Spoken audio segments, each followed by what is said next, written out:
Well, Black Lives Matter protesters at the College of William and Mary in Virginia shut down a free speech event hosted by, of all people, the ACLU. Why'd they do that?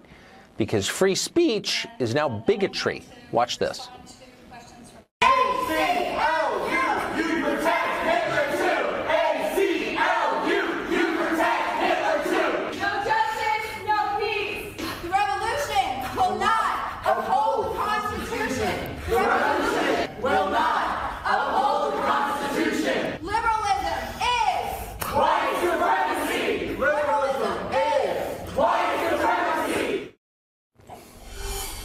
Jumaane Williams is a New York City Council member. He's closely aligned with Black Lives Matter, and he joins us tonight. Mr. Williams, thanks a lot for coming on tonight. Thanks for having me. I just have to make a confession at the outset of this segment. Watching Black Lives Matter protesters say liberalism is white supremacy absolutely made my day. Sorry, I can't control myself. But here's what bothered me, and here's what I wanted to take seriously, because I hear variations of this a lot, which is the revolution will not uphold the Constitution. What does that mean exactly? Well, you'd have to ask the people who are protesting. I know that there are still many issues that need to be worked out. I think if you look at the Constitution and even in the 15th Amendment, some of the wording that's there are things that people can still look at. So I think there are issues that people see in this country, and they're just trying the best way they can to express that by whatever tactics they have. But I guess it's impossible to have a conversation with someone who doesn't agree on a baseline. And as an American, I thought that we all agreed, left, right, and center, that free speech is the most important right, certainly in the pantheon, that we have. If I don't agree that you have a right to speak and you don't agree that I do, then what's the point of having a conversation? I've noticed on the left a real tendency to attack the Bill of Rights, core freedoms like speech. Does that bother you? Well, I think that everyone agreed on free speech, and what's ironic there is the ACLU has been a great defender of that, and I think Black Lives Matter movement was exercising their free speech. I've actually heard the right not even understand what's in the Bill of Rights or in the Constitution that allows certain freedoms, that allows certain protests, that allows people to talk about what's happening in the government. So I think that's a weird comparison to make. What is true is that there's a huge issue around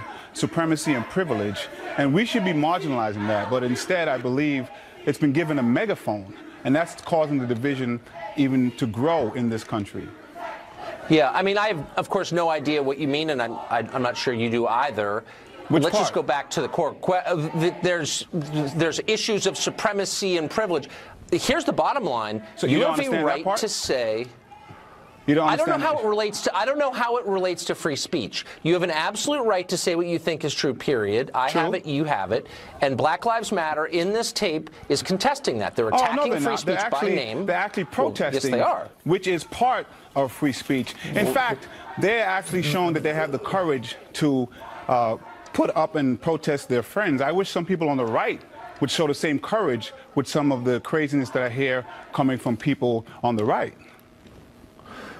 No, they're preventing other people from talking. They are shutting down speech. I will always defend, and do always defend, people's right to express unpopular opinions, even if I hate their opinions. But that's not what they're doing. They're preventing other people from talking, and they're attacking the Constitution, which guarantees our right to speak. So I think the acts of protest and civil disobedience has a long history in this country. Now, I wouldn't use that tactic when it comes to the ACLU, but you're speaking about people who feel oppressed and who talk about supremacy, and their voice hasn't been heard. So they're choosing a tactic to get that expression. Ironically, I believe ACLU and Black Lives Matter are on the same page very often, but because we've become so divisive, we're forcing people to go to corners, and we should be trying to unite people to have these conversations.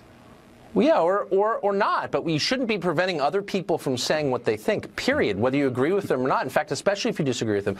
Final question. What exactly do they mean when they say the revolution will not uphold the Constitution? I just want a clear answer on that. Oh, sure. You asked me that before, and I did answer clearly. Yeah, I said you should ask them because they're the ones who say it. What I also But what do you think? I get it, but what do you think it means? Well, no, I can't talk for them, but what I can say is that there are issues of supremacy and privilege in this country, and it starts from the framework. I pointed pointed out one issue, like in the 15th Amendment, that actually still allows slavery as something that they might be pointing out that needs to be changed. It doesn't allow, okay. Oh, absolutely, no, it does. You should read it.